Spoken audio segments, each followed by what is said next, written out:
जो काम 10 साल तक किए, जिस काम को करके इतना नाम कमाया, और मीडिया वाला बताएगा आपको कि सैकड़ों करोड़ रुपया मिलता है उस काम को करने के लिए। बड़े बड़े नेता और दल जिसको चुनाव लड़ना होता है वो आता है हमारे पास सलाह लेने के लिए, और बदले में सैकड़ों करोड़ रुपया लोग देते हैं। तो उस काम को काहे छोड़ दिए? इतना नाम, इतना पैसा उसी काम को करके मिला था, क्यों छोड़ दिए? इसलिए छोड़ दिए कि 10 साल वो काम करके अनुभव हुआ, बड़े बड़े नेताओं और दलों के साथ बहुत साथ में रह के करीब से देखा कि आपकी मदद से आप किसी को चुनाव जिता हरा सकते हैं, सत्ता का परिवर्तन कर सकते हैं, लेकिन सत्ता का परिवर्तन का मतलब व्यवस्था का परिवर्तन नहीं है। आज देश में 6 मुख्यमंत्री ऐसे हैं जिनके बनने में हमने कंधा लगाया है। इसीलिए सोचे कि अगर भगवान ने कुछ शक्ति बुद्धि दी है, क्षमता दिया है, तो कुछ ऐसा करे जिससे लोगों की जिंदगी बदले। इसीलिए उस काम को छोड़कर यहां वापस बिहार आए हैं। पश्चिम चंपारण में हम लोग के 50 दिन का जो अनुभव रहा, जो समझ में आई बात जो लोगों ने बताया, करीब करीब 1,25,000 लोग ऐसे हैं जिनको अलग अलग सरकारों ने पिछले 30 साल में जमीन का पट्टा दिया है। ये बताया गया है कि जमीन ये आपको, चाहे वो सरकारी हो या लैंड सीलिंग से निकाली हुई जमीन हो या भूदान वाली जमीन हो, अलग अलग कैटेगरी की जमीन, लेकिन 1,25,000 परिवार ऐसे हैं जिनके पास जमीन का पट्टा दिया गया है, लेकिन उसमें करीब करीब 90% लोग ऐसे हैं जिनको जमीन का अधिकार आज तक नहीं मिला। तो ये भी एक पश्चिम चंपारण को लेकर बिल्कुल यूनिक समस्या है कि इतने बड़े पैमाने पर जमीन का अधिग्रहण या जमीनों को चिन्हित किया गया, सो कॉल्ड गरीब या भूमिहीन लोगों को उसका पट्टा, उसका कागज दिया गया, लेकिन प्रशासन की लापरवाही या मिली भगत की वजह से जमीन जिनको पट्टे दिए गए वो आज तक उनको जमीन का अधिकार नहीं मिला है। ये एक बड़ी समस्या समझ में आई। हम 50 दिन से पैदल चल रहा बानी। पश्चिम चंपारण में हर जगह धान और गन्ना के खेती होता है। ये जो होतो आगे धान कोई 1300 रुपया से 1400 रुपया से ज्यादा में नहीं खे बेचो। धान के समर्थन मूल्य कितना बा? 2040 और कहीं कहीं 2060। आ धान बेचाता कितना में? 1200, 1300, 1400। इस चंपारण में लोग बताओ तन की 1400 से ज्यादा में बेचाता है, लेकिन पश्चिमी चंपारण में हमारा ऐसा लोग बेटेलन जो 1100 में धान बेचता है। गन्ना रवा उपजा रहल बानी, गन्ना यूपी से रवा 60 रुपया कम दाम में बेचता नहीं, और में मिल वाला गन्ना के वजन में 5 क्विंटल काटता टेलर पर कटाता ना। खाली समर्थन मूल्य पर, सरकारी समर्थन मूल्य पर अगर धान गेहूं गन्ना खरीदाए लागो तो बिहार के लोग के हर साल, ये बात याद रखी, हर साल 25 से 30 हजार करोड़ रुपया अलग से मिले लागी। लेकिन रउआ हमरा ओकर चिंते नहीं थे, हमने के तो सुतल बा नहीं जा। रउआ देखले ओकर देश में कृषि कानून आयल रहे तो पंजाब के सब किसान जाके दिल्ली घेरले रहन न भाई। आ 1-2 दिन ना, 1.5 बरिस तक दिल्ली को घेरे रखा। जब तक मोदी सरकार कृषि कानून वापस नहीं लिया तब तक दिल्ली को घेरे रखा। कृषि कानून से किसान को क्या दिक्कत था? वहां मंडी का व्यवस्था पंजाब में जो है उसको खत्म किया जा रहा था। 2-4-5 बरिस बाद मंडी व्यवस्था खत्म हो सकेला। समर्थन मूल्य पर सरकार जो खरीदेला अनाज ओकर गारंटी खत्म होत रहे, तो जाके किसान जाके दिल्ली 1.5 बरिस घेरले रहलन। अब बिहार में मंडी है ये नहीं है, समर्थन मूल्य पर कोई एको बीर यहाँ नहीं होगा जो समर्थन मूल्य पर धान गेहूं गन्ना बेच रहा है। फिर भी हम लोग के दाल भात चोखा खा के सुतल बनी जा, तो कैसे सुधरी रे भाई? सुधरी तब जब रउआ जागब, रउआ अपन चिंता करब। यही से पद यात्रा कर रहल बानी। आदमी कहतन भैया ये सब बुझा गई, बिहार में हमने के विकल्पे ना रहे। विकल्प रउआ बना ली, दल बना ली, तो रउआ पीछे हमने के सब चलल जाए, जना के सबके सबक सिखा दियल जाए। हम रउआ के बता रहल बानी हमरा विकल्प बनावे से ना, हमरा पर रउआ भरोसा करके बिल्कुल आदमी कहतन के भैया रउआ आगे चली, सब लोग पीछे चली। हमरा पर भरोसा करे से ना होई, हमारे पीछे चलने से नहीं होगा। जब तक बिहार में जनता नहीं जगेगी, आप अपना अधिकार नहीं समझिएगा, तब तक आपको कोई नहीं सुधार सकता है। जो आदमी मंच पर खड़ा होता है, जे मंच पर खड़ा होला, ये न कहेला कि हमारा पर भरोसा कर, हमरा के वोट दे दो, हम आई तो सब ठीक कर दे। सबे कहेला नहीं बात, हम रवा के कहे आइल बानी कि हमरा पर भरोसा करके हमरा के वोट दे तो कुछ ना सुधरी, कुछ ना सुधरी। काहे से कि एक आदमी कोई बिहार को नहीं सुधार सकता है। 13 करोड़ आदमी बारन, कैसे कोई एक आदमी सुधार दी? सुधरी तब जब रउआ सुधरे के संकल्प ले कि ना रे भाई, अगला बार वोट लालू को नहीं, नीतीश को नहीं, मोदी को नहीं, प्रशांत किशोर को नहीं, वोट पड़ेगा अपने बच्चा सबके चेहरा को देखकर। वोट उसको पड़ना चाहिए जो हम लोग के बच्चा के लिए यहाँ स्कूल बनवाए, यहाँ सड़क बनवाए, रोजी रोजगार की व्यवस्था करो, फसल के दाम दिलवाओ, ओकरा के ना वोट पड़े के चाहिए। तो हमने के वोट दे देता नहीं, कोई के चेहरा देख के, कोई के फोटो देख के, यही से पद यात्रा कर रहा बा। ये जो बिहार की धरती है, इसका गौरव करना सीखिए। जिस मिट्टी में हम लोग पैदा हुए, जहां हम लोग के पूर्वज पैदा हुए, ये अनपढ़ों की, बेवकूफों की जमीन नहीं है। बिहारी मतलब बेवकूफ, बिहारी शब्द गाली बन गया है। ये ज्ञान की भूमि रही है, यहां देवताओं को भी आकर ज्ञान मिला है। इस मिट्टी का गौरव करना सीखिए। एक बार यहाँ का समाज जग जाए, आप खड़े होइए तो भारत की राजनीति का निडिल घुमाकर दिखाते हैं, बिना बिहार के कहीं कुछ नहीं हो सकता है। बिना बिहार के ना बिहार में सरकार बनी, ना दिल्ली में सरकार बनी। आप में वो ताकत है, आप में वो ताकत है। ये जो पूरा अभियान है, ये प्रशांत किशोर की ताकत दिखाने का अभियान नहीं है।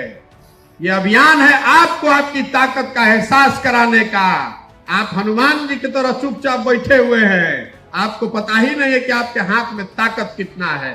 एक बार बिहार के लड़के खड़े हो गए तो बिना आपके भारत की राजनीति। पहले तो आप पत्रकार हैं, तो ये बात आपने ठीक उठाई कि इसकी फंडिंग कहां से हो रही है। मैं इसका जवाब हर मीटिंग में दे रहा हूं।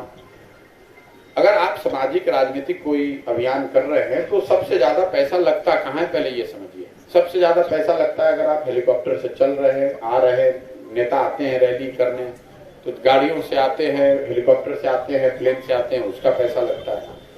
नेता जो मंच बनाते हैं, मैदान बुक करते हैं, बड़े बड़े मंच जो बनाए जाते हैं, उसमें पैसा लगता है। रैलियों को लेकर, मीटिंग्स को लेकर जो विज्ञापन होता है, उसमें पैसा लगता है। और चौथा सबसे बड़ा पैसा लगता है लोगों को बसों में भर के लाने में। बस में, गाड़ी में, ट्रैक्टर में आप लोगों को भर कर ले आते हैं। अगर आप ध्यान से देखेंगे तो इस पूरे अभियान में मैं ये चारों काम नहीं कर रहा हूँ। मेरा हेलीकॉप्टर का तो कोई खर्चा है नहीं, मैं तो पैदल चल रहा हूँ। मैं कोई मंच बनाता नहीं हूँ, क्योंकि मैं तो रोड के किनारे खड़ा होकर 50-100 लोगों से बात कर रहा हूँ। मैं कोई विज्ञापन कर नहीं रहा हूँ कि कहाँ पर क्या रैली, आपने कहीं कोई विज्ञापन नहीं देखा होगा। और मैं बस में भरकर, गाड़ी में भरकर किसी व्यक्ति को, आप पूरे चंपारण में आप बता दीजिए कि कोई बता दे कि मैंने किसी को 1 रुपए का पेट्रोल भी दिया हो कि भाई आप हमारे मीटिंग में आइए। तो इन 4 विषयों पर मेरा खर्च 0 है। तो इसलिए दूसरों के मुकाबले मेरा खर्च कम है। खर्च कहाँ कर रहे हैं? खर्च इस व्यवस्था को बनाने में किया हुआ है कि पदयात्रा को सुचारू तरीके से चलाया जा सके। और ये खर्च जो है, ये उन लोगों से आ रहा है जिनको मैंने पिछले 10 साल में राजनीतिक तौर पर मदद करी है। मैंने ये बताया है कि पैसा सरस्वती से आ रहा है। मैं कोई MP हूँ नहीं, विधायक हूँ नहीं, मंत्री हूँ नहीं, अफसर हूँ नहीं, ठेकेदार हूँ नहीं। बिहार में कोई आदमी कह नहीं सकता है कि मैंने उससे 1 रुपया भी लिया है। तो पिछले 10 साल में कम से कम 11 चुनाव हमने लड़ाए, उसमें 10 हम लोग चुनाव जीते हुए हैं। 6 राज्यों में मुख्यमंत्री अभी वो हैं जिनके मुख्यमंत्री बनने में हमने कंधा लगाया है। उनसे कभी किसी से पैसा नहीं लिया। आप चाहे मीडिया में कुछ भी लिखते रहे। अब मांग रहे हैं, अब उनसे मदद ले रहे हैं, उनसे कह रहे हैं कि भाई बिहार में हम एक प्रयास कर रहे हैं, आप हमारी मदद कीजिए।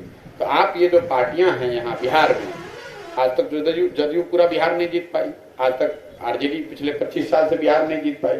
वो अगर पार्टी चला रहे हैं तो आप ये समझिए कि हमारे साथ अगर 6 मुख्यमंत्री हैं पूरे देश के, थोड़ा थोड़ा भी मदद करेंगे तो हमारा काम चल जाएगा। इसलिए उसकी जरूरत नहीं है। दूसरा, जब पार्टी बनेगी तो उसकी फंडिंग के लिए क्राउड सोर्सिंग का देश का सबसे बड़ा अभियान मैं शुरू कर रहा हूं, जिसमें लोग बिहार के लोग छोटा योगदान देकर इस पूरे प्रक्रिया को फंड कर पाएंगे। आपको एग्जाम्पल के तौर पे बताऊं, अगर 2 करोड़ बिहार के लोग, 13 करोड़ लोग रहते हैं यहाँ पे, 2 करोड़ लोग 100 रुपए दे दे तो 200 करोड़ रुपए हो गया। जरूरत इस बात की है, चूंकि यहाँ पर कोई ऐसा टेक्नोलॉजिकल प्लेटफॉर्म नहीं है कि आप 100 रुपया ईमानदारी से बैंक में डाल पाए किसी पार्टी के, वो व्यवस्था में खड़ा कर रहा हूँ। जब पार्टी बनेगी उससे बहुत पहले इस अभियान को शुरू करेंगे। आप देखेंगे कि लोगों के 100 रुपए 200 रुपए योगदान से ही बहुत बड़ा फंड इकट्ठा किया जाएगा, जिसकी मदद से ये पूरी व्यवस्था को आगे चलाया जाएगा।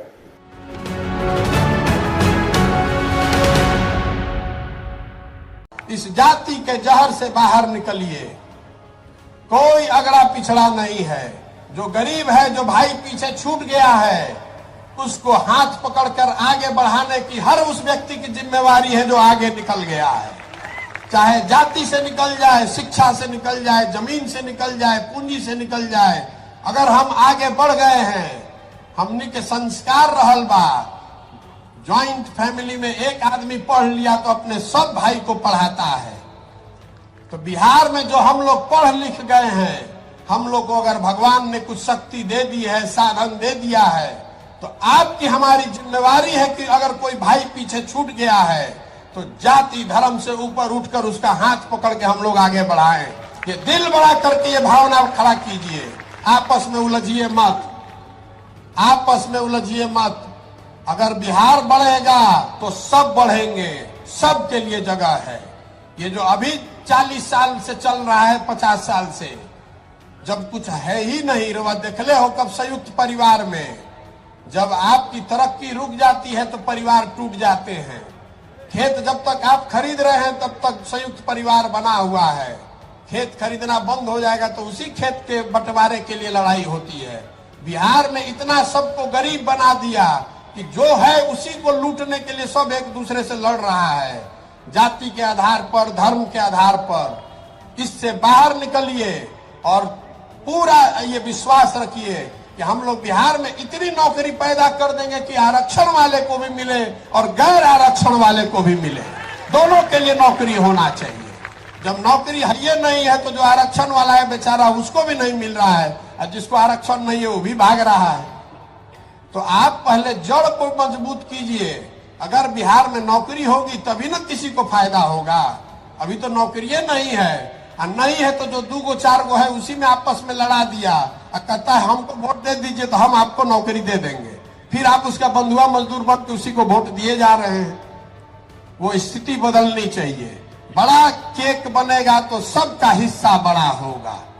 और जो लोग भी आगे हैं, मैं आपसे हाथ जोड़कर विनती कर रहा हूं, ये आपकी जिम्मेवारी है कि जो आपसे पीछे छूट गया, अगर जन सुराज में रहना है, जन सुराज के आप नायक हैं, तो आप अपने साथ जो पीछे छूट गए लोग हैं उनको साथ में लेकर चलने का जज्बा पैदा कीजिए।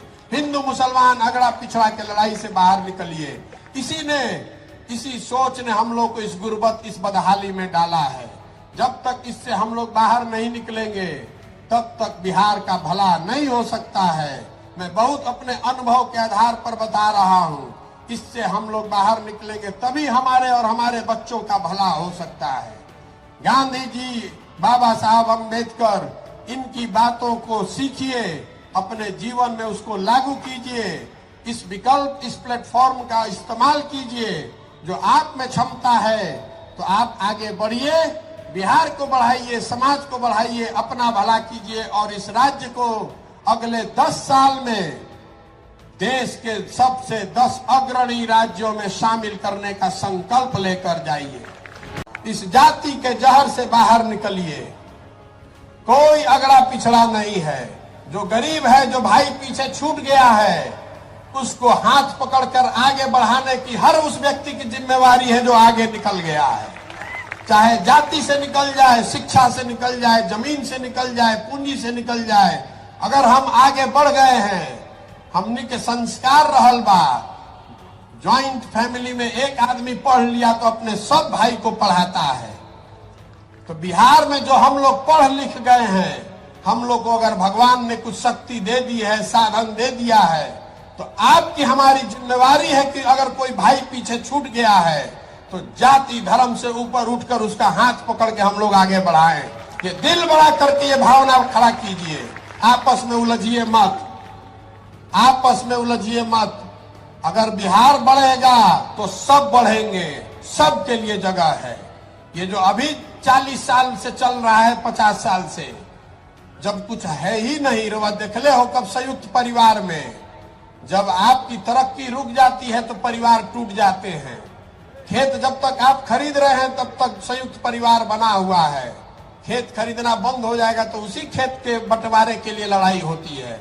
बिहार में इतना सबको गरीब बना दिया कि जो है उसी को लूटने के लिए सब एक दूसरे से लड़ रहा है, जाति के आधार पर, धर्म के आधार पर। इससे बाहर निकलिए और पूरा ये विश्वास रखिए कि हम लोग बिहार में इतनी नौकरी पैदा कर देंगे कि आरक्षण वाले को भी मिले और गैर आरक्षण वाले को भी मिले, दोनों के लिए नौकरी होना चाहिए। जब नौकरी ये नहीं है तो जो आरक्षण वाला है बेचारा उसको भी नहीं मिल रहा है, और जिसको आरक्षण नहीं है वो भी भाग रहा है। तो आप पहले जड़ को मजबूत कीजिए। अगर बिहार में नौकरी होगी तभी ना किसी को फायदा होगा।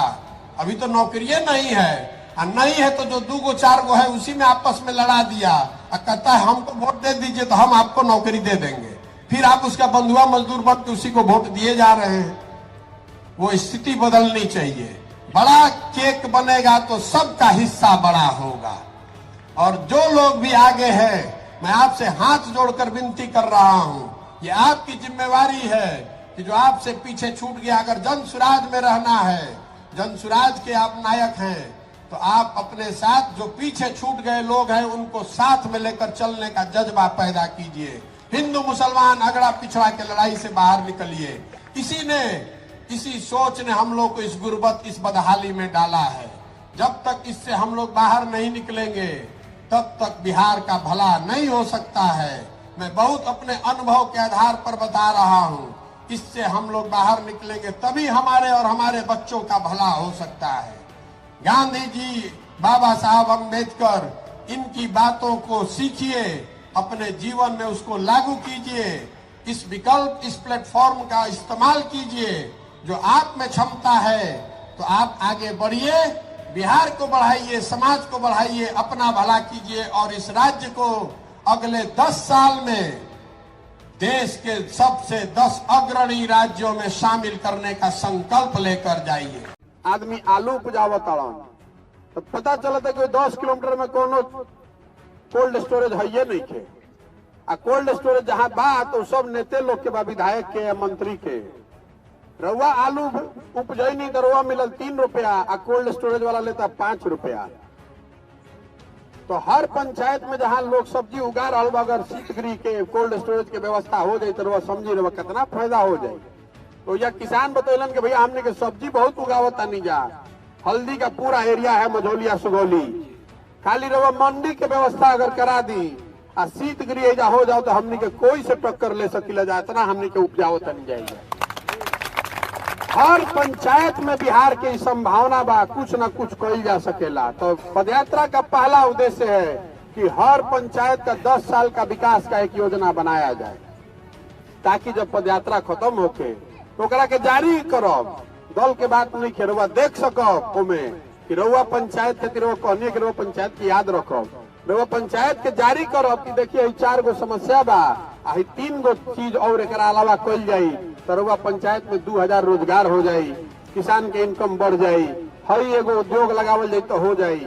योजना निचले स्तर पर बनवा रहे हैं। पश्चिम चंपारण में हम लोग के 50 दिन का जो अनुभव रहा, जो समझ में आई बात जो लोगों ने बताया, करीब 1,25,000 लोग ऐसे हैं जिनको अलग अलग सरकारों ने पिछले 30 साल में जमीन का पट्टा दिया है। ये बताया गया है कि जमीन ये आपको, चाहे वो सरकारी हो या लैंड सीलिंग से निकाली हुई जमीन हो या भूदान वाली जमीन हो, अलग अलग कैटेगरी की जमीन, लेकिन 1,25,000 परिवार ऐसे हैं जिनके पास जमीन का पट्टा दिया गया है, लेकिन उसमें करीब 90% लोग ऐसे हैं जिनको जमीन का अधिकार आज तक नहीं मिला। तो ये भी एक पश्चिम चंपारण को लेकर बिल्कुल यूनिक समस्या है कि इतने बड़े पैमाने पर जमीन का अधिग्रहण या जमीनों को चिन्हित किया गया, सो कॉल्ड गरीब या भूमिहीन लोगों को उसका पट्टा, उसका कागज दिया गया, लेकिन प्रशासन की लापरवाही या मिली भगत की वजह से जमीन जिनको पट्टे दिए गए वो आज तक उनको जमीन का अधिकार नहीं मिला है। ये एक बड़ी समस्या समझ में आई।